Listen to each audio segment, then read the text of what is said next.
और एक उदाहरण देता हूँ आपको। बीच बीच में कभी पता चलता होगा एक अभियान चला इस देश में, हेपेटाइटिस बी का वैक्सीन लगाओ, वैक्सीन लगाओ, वैक्सीन लगाओ। क्यों लगाएं जी? तो आपको बीमारी नहीं आएगी। कौन सी बीमारी नहीं आएगी? हेपेटाइटिस नहीं आएगा। हेपेटाइटिस माने क्या होता है? पी लिया। अब हेपेटाइटिस के 4-5 स्वरूप हैं। Hepatitis A, B, C, D, E. Bharat में ए होता है, ए, ठीक है। और हेपेटाइटिस बी होता ही नहीं। मैं तो 10 साल से खोज रहा हूं, आपको मिले तो मुझे बताइए हेपेटाइटिस बी का एक पेशेंट मुझे दीजिए आप। 10 साल से मैं खोज रहा हूं, सब पेशेंट है हेपेटाइटिस ए के। और हेपेटाइटिस ए का वैक्सीन कोई नहीं लगा रहा है, सब बी का लगा रहे हैं। पेशेंट कोई है नहीं, जबरदस्ती और सरकार लगवा रही है। क्यों? क्योंकि विदेशी कंपनी का वैक्सीन है जो बिक रहा है इस देश में। और अभियान ऐसा चला कि बैंक वालों को ठोक दिया जबरदस्ती, बीमा वालों को ठुकवा दिया, सबको बी का वैक्सीन। फिर मैंने केस लगाया सरकार के खिलाफ, केस लगाया तो मैं जीता, सरकार हारी। तब से ये वैक्सीनेशन बंद हुआ। नहीं तो पता ही नहीं 10 साल चलता, 20 साल चलता, पता ही नहीं है हम। ताजा उदाहरण, महाराष्ट्र में 6 लाख मुर्गियों को मार डाला। क्या तर्क है? एवियन फ्लू होगा। हुआ है किसी को? लगभग 15 दिन हो गए हैं। मैं पूरे भारत के कई हॉस्पिटल्स के साथ लगातार संपर्क में हूं कि आपके पास कोई एवियन फ्लू का केस आया हो तो बताइए। कहीं नहीं आया।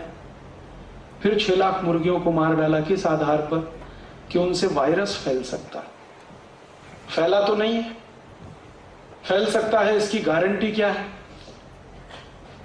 और भारत एक ऐसा अद्भुत देश है दुनिया में जहां कोई भी वायरस जल्दी से फैल नहीं सकता, क्योंकि सूर्य का प्रकाश इतना तीखा है, इतना तेज है कि सैकड़ों किस्म के वायरस तो ऐसे ही मर जाते। यूरोप में यह समस्या है कि वहां बहुत तेजी से वायरस फैलते हैं, क्योंकि साल में 9 महीने सूर्य का प्रकाश नहीं होता है।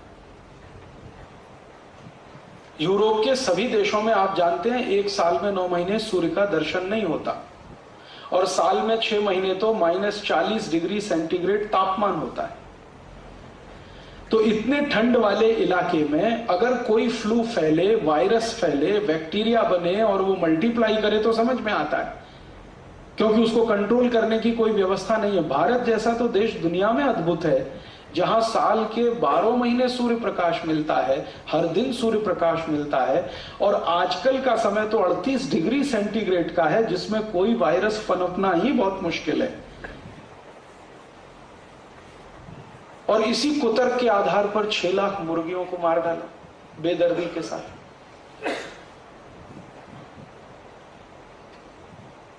बिना सोचे समझे कि इन मुर्गियों का हमारे जीवन को चलाने में कोई उपयोग होता है। यह उपयोग नहीं कि वो अंडा देती है और हम अंडा खाते हैं, उससे ज्यादा बड़ा उपयोग है जो हमें आज तक पता नहीं चला है। इस प्रकृति के चक्र को नियमित रखने में मुर्गों की बहुत बड़ी भूमिका है।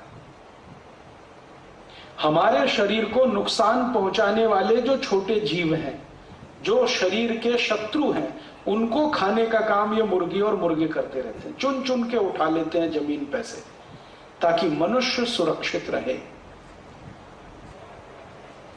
तो हम मनुष्यों को सुरक्षा देने के काम में जो मुर्गी और मुर्गे लगे हैं, उन मुर्गे और मुर्गियों को मनुष्य को बचाने के कुतर्क के आधार पर कत्ल करवा दिया सरकार। ऐसे अगर हमारी सरकार को चलाने वाले नेता हैं और ऐसे हमारे देश को चलाने वाले अधिकारी हैं, तो भगवान इनको जल्दी से उठाए